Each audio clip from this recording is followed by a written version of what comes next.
R-Truth. He is the funniest man in professional wrestling. Almost every week for years now, he's put a smile on the face of millions of fans across the world, become one of WWE's perennial fan favorites. Most people know him as a truly lovable goofball that makes everyone in the ring and outside of it laugh. But behind all of this is a true out-and-out legend who's been in the business for close to 30 years. He's been around for parts of the Attitude Era. He's been a multi-time world champion, headlined pay-per-views against some of the biggest names in the business like John Cena and The Rock, and he's remained relevant throughout all of it. And we're gonna say it, is a first ballot Hall of Famer. Not thinking that way, we're gonna make the case for it in this video. So how did R-Truth rise to this level that he has now? It's Sportskeeda Wrestling. I'm Kevin. Let us know what your favorite moments and memories from R-Truth's career are in the comments below. The man known as Ron Killings had a humble beginning and a dark period before he broke into the pro wrestling ranks. He actually didn't have the wrestling itch early on. Growing up in the wrestling hotbed of Charlotte, North Carolina, he was gifted as an athlete and supposedly received multiple college scholarship offers, but turned them down because he had a pursuit he wanted to go for first. His first love and passion, hip-hop music. The only issue is he wasn't able to make ends meet pursuing a career in rap, and he chose, unfortunately, to sell drugs on the side to get by. It resulted in 4 different arrests, and then a final 5th arrest where he spent a little over a year in prison. After getting released and working his way back in a halfway house, he met Jackie Crockett of the National Wrestling Alliance. Crockett tried to convince R-Truth to become a pro wrestler, but his heart was still pursuing music. It was only a couple of years later, around 1997, that R-Truth, needing to look for another way in life, contacted Crockett about getting into wrestling. Truth would first work as a manager on NWA Wildside. Crockett, who had many connections within the industry, would take Truth under his wing and help him build connections of his own before he finally began training to become a wrestler. He debuted in 1999, and it didn't take long for people to see his potential. A wrestler by the name of Rick Michaels pushed for Truth to send a videotape to WWE, and he was signed to a developmental deal. After some time and seasoning in the developmental territories of WWE with a new name, K-Quick, he debuted at the Fall at the end of the Attitude Era in November 2000, aligning himself with former DX member Road Dogg. They were quite the rap duo, getting rowdy out there, and because of their genuine love of hip-hop music, it was a part of their act as a short-lived tag team on television. Unfortunately for both men, Road Dogg ran into some personal issues and faced a suspension before getting released in January of 2001. For R-Truth, this was the first setback in his WWE career, and it relegated him to the pre-tape show of WWE Jacked, where he was a mainstay until the summer of 2001, when he was unfortunately released. This turned out to be a blessing in disguise for Truth, as he was the perfect person to get picked up and signed by Jeff Jarrett's new promotion, TNA, under the NWA banner. He was one of the originals and appeared on their very first weekly pay-per-view shows, and what was then known as NWA Total Nonstop Action. His initial name with NWA TNA was K-Crush, just slightly changing it from K-Quick, and that wouldn't last long. He feuded with a couple of NASCAR drivers, which sounds pretty ridiculous, but given that this was Nashville and that's a big thing and the South loves themselves some NASCAR, it quickly helped R-Truth establish himself as a heel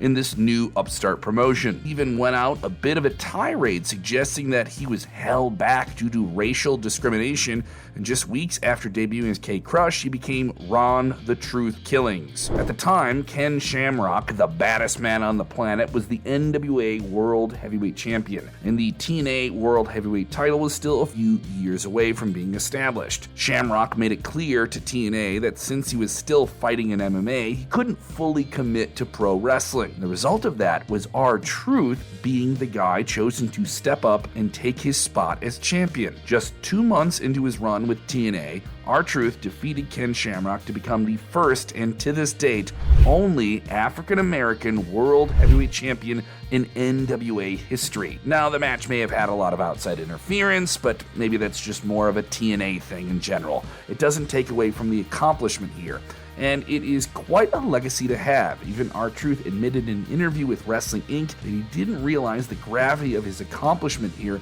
until years later when he had grown and matured. He would lose the NWA World's title to good old Jeff Jarrett before reuniting with Road Dogg, and then known as B.G. James. The two of them united with Konnan and formed the Free Live Crew. Winning the NWA Tag Team titles together, they operated under the Freebird rules, where the title was defended by either of the two members of the trio. After losing the titles, Konnan and B.G. James began to support R-Truth's pursuit of the NWA World title once more, and it paid off when he dethroned a young AJ Styles to recapture the NWA World Heavyweight Championship for a second time. His reign, though, lasted less than a month before he stepped back from the world title picture and focused more on 3 Live Crew. The group became more of a 4 Live Crew when Billy Gunn debuted and tried to woo Road Dogg Brian James to reunite with him. Yeah, they had a big tag team in WWE years prior, and it resulted in direct tensions between Konnan and James. During this time, Truth tried to act as a peacemaker. No,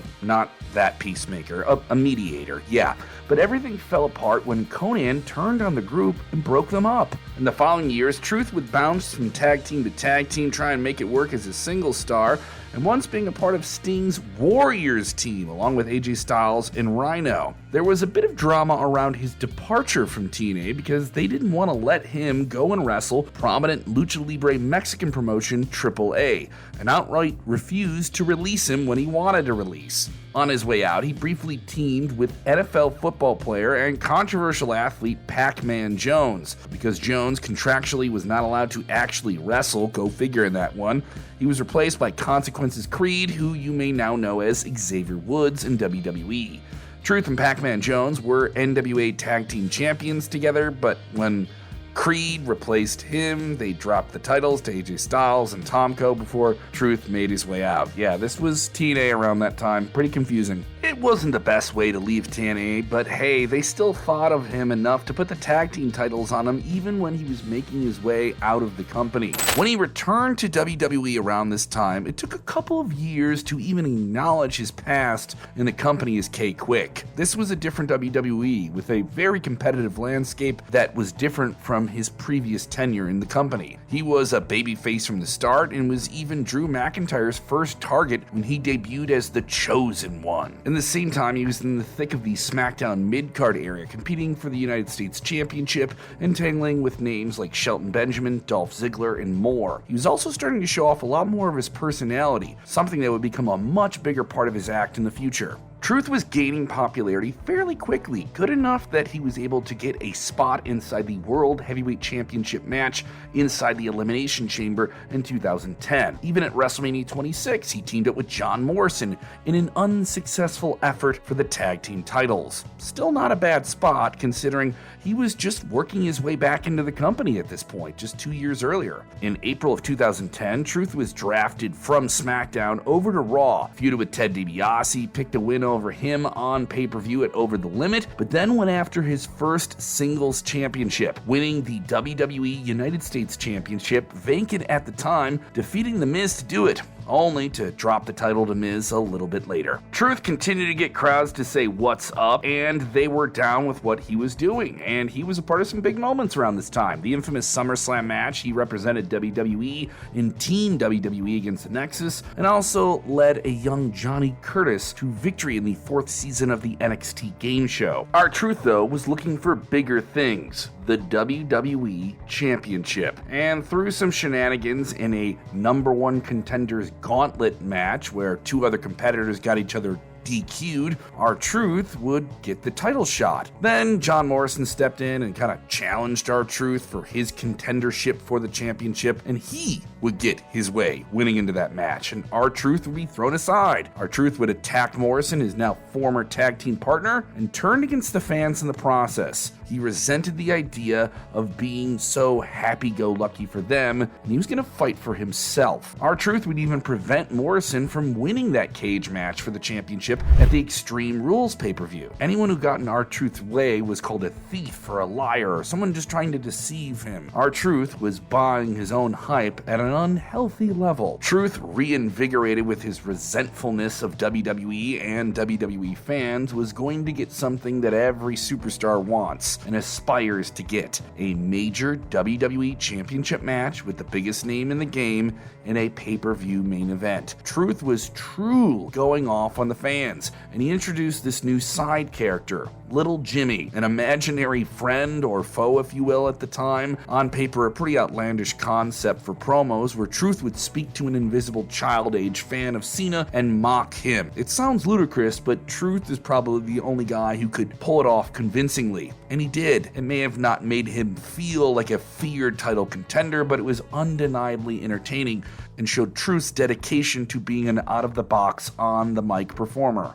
R-Truth would eventually get that title shot for the WWE Championship against John Cena, the champ at the time, in what some people think might be one of the more forgettable pay-per-view main events, even though it was Truth's first pay-per-view main event: Capital Punishment in Washington, D.C. Of course, they went with that theme for the poster and didn't really do him any favors. All of the trash talking of the Little Jimmy fans in the crowd caught up with Truth when he stole a young ringside fan's drink and red Cena cap, only for that same fan to splash him with the drink, distracting him long enough to go right into an attitude adjustment at the hands of Cena and get pinned 1, 2, 3. Truth would continue to antagonize fans, and then he would soon align himself with someone who really liked to get under the fan's skin. Someone who was his former foe was going to become his biggest ally, The Miz. Together they would form the Awesome Truth, and they would throw a wrench into the entire Summer of Punk thing, getting everybody involved in the WWE Championship picture around this time. They threw the WWE into a state of chaos, first verbally bashing Triple H, the authority figure at the time, then physically bashing the referee during their tag team title match, then getting fired on Raw by Triple H for bashing the referee. Following this, they hijacked the Hell in a Cell WWE Championship match and locked themselves inside the cage, forcing the entire WWE roster to come out and try to pry the structure open. They were finally arrested by the police before being given the severest punishment possible 8 days later by John Laurinaitis, reinstating them. The Awesome Truth were the top 2 bad guys in WWE. 2 other guys had some big things on the horizon at Survivor Series that year. New York City, Madison Square Garden, Miz and Truth would get the opportunity of a lifetime to take on the returning Rock and John Cena. This is before Rock and Cena got to face each other at WrestleMania, and it was The Rock's first match back in WWE in years. Truth, in a WWE reaction video, said he didn't believe The Miz when he first heard of the match being a possibility, calling it, quote, a dream made in heaven and better than homemade apple pie. The tag team pay-per-view main event was another milestone for Truth. The match may not have been the match of the year candidate that maybe anyone would want it to be, but it received fair reviews and was a special example of the utility role that Truth and Miz could play for anyone at any point in their career, especially The Rock, who was coming back for a big run with WWE. Truth helped that happen and get it going. It showed how Truth was valued by WWE beyond just being a highlight in the middle of the night. He could be the guy to close it out with some of the biggest names in the business.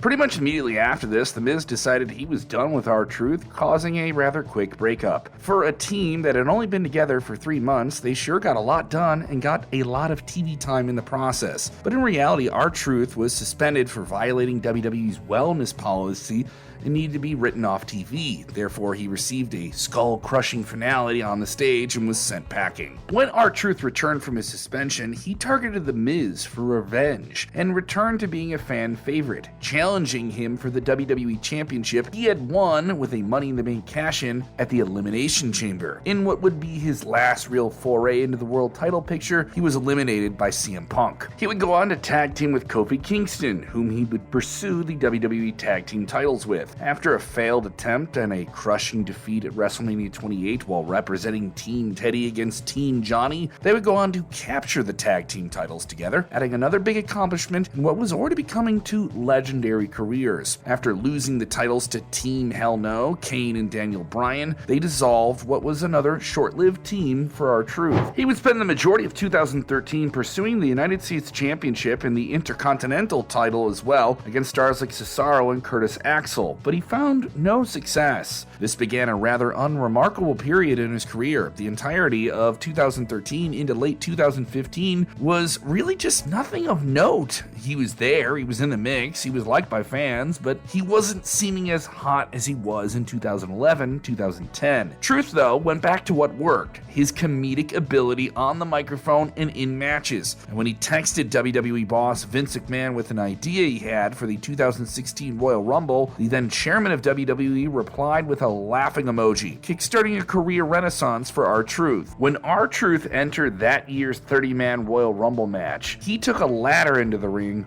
and climbed it, thinking it was a Money in the Bank ladder match. Yeah, he got up there and there was no briefcase to reach for. It was a truly comedic moment, probably one of the funniest ever in Royal Rumble history, and leave it to R-Truth to be the person who came up with it. Truth continued to embrace his role of being a lovable guy who isn't exactly all there. Maybe he would meet someone backstage and call them by the wrong name, be in the wrong match for the wrong reason, or not even know why he was in the match. Truth reportedly was approached by Goldust to form a tag team, only to turn him down every single time. After some time had passed, the tables had turned, and it was R-Truth seeking to tag with Goldust and get his forgiveness and approval. It was a slow burn kind of build between two characters that were known for being lighthearted, with R-Truth aligning with Tyler Breeze, while Goldust aligned with Fandango. A series of circumstances led to Breeze and Fandango uniting as Breezango, while Goldust and Truth finally got together. Considering that 2016 was one of the hottest years of the entire time, with WWE being rated PG with a lot happening, it's hard not to see why the Golden Truth wasn't really that memorable. There was just so many more incredible things happening at the time. The story of another short-lived alliance continued to haunt R-Truth, and a little after WrestleMania 33 in 2017, Goldust would turn on him and end their team, even beating R-Truth in a big blow-off match. After moving over to SmackDown, he began to proclaim that he could beat Carmella to gain a shot at the United States Championship. Yeah, after a lot of convincing, Carmella, a month removed from losing her SmackDown Women's title, began to manage R-Truth and began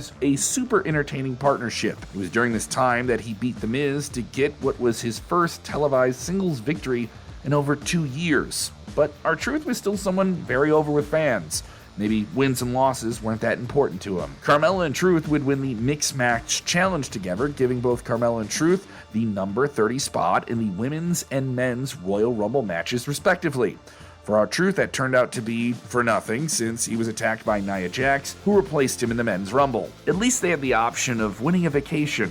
Oh wait, R-Truth chose to take a trip to the WWE headquarters instead of going anywhere else? Okay. The compensation for getting taken out of the Royal Rumble wasn't bad enough, though. He received a free US title shot against Shinsuke Nakamura and shockingly defeated him to win his first championship in WWE in over 7 years at that point. But 2019 was the year where R-Truth would win championship after championship after championship. I could keep going. Truth would lose that United States Championship to the dominating Samoa Joe not long after WrestleMania 35. But Mick Foley would come out and introduce the modern-day version of the Hardcore Championship, something Truth won in the past, the newly crowned 24/7 Championship, a title you could win anywhere at any time under the most ridiculous circumstances. And who's more ridiculous than R-Truth? R-Truth would carry that championship even when he wasn't holding it. It took very little time for the 24/7 segments on WWE television to be some of the most highest viewed pieces of WWE content on social media. Truth was undoubtedly the biggest reason for that. You could have these matches anywhere, and he could go and do them under any circumstances. For its time, it was pretty damn fun in retrospect, and it was just all-out chaos throughout the show, with various sports and entertainment personalities winning the title before R-Truth or anybody else could win it back. It was the one title that transcended gender, and for the next 3 years, Truth would spend his time winning the championship and losing it over and over and over again. In total, he won the WWE 24/7 Championship a whopping 53 times, an unheard of feat in WWE, although it certainly helped that the title was on the line all the time, In 2022, while competing on WWE NXT, R-Truth would suffer a very serious leg injury in a match against Grayson Waller, one that was expected to keep him out of action for a long time. But the rehab process from this injury was pretty severe. During an interview with Peter Rosenberg, Truth revealed, "I had a hole in my knee. I had 5 different bacterial infections, along with MRSA, staph, and their cousins and kinfolks. It started off as a routine quad tear.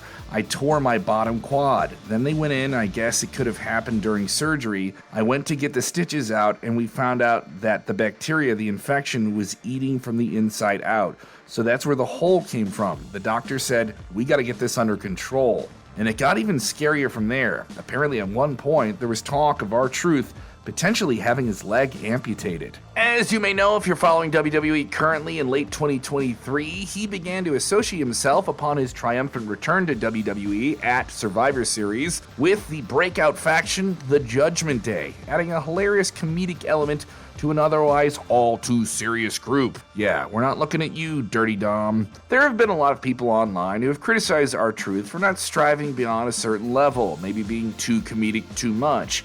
He made it clear for several years now that he knows exactly where he needs to be. He's earned 6 figures for well over a decade now and has never failed to entertain fans in whatever role he has been given. While we tend to look at the legacy of superstars in wrestling based on all of their championships and accomplishments within matches and the level at which they reached, R-Truth is a reminder of why there is a lot more than just what we see on the surface with those expectations. He continues to do the thing, that standard phrase that WWE seeks with all of their entertainment, putting smiles on people's faces. And he's done that around the world in pro wrestling for nearly 30 years. He has accomplished far more than 99% of the people who strap on their boots and call themselves pro wrestlers. His value is far beyond just drawing money or winning accolades. His dedication to the craft and the ability to win a spot in the hearts of millions of people is something that money can't buy. He's a guaranteed future WWE Hall of Famer, and there's really no debating that. You can try, but think about it. His longevity, his ability to evolve, his ability to be this funny in a very serious TV show that is still over the top is marvelous. We need to value him while he's here, because there is going to be one sad day when R-Truth is no longer someone we see on WWE so regularly. Maybe we'll see Little Jimmy, but I think only R-Truth can see Little Jimmy, right? Thank you, Truth, and thank you for watching.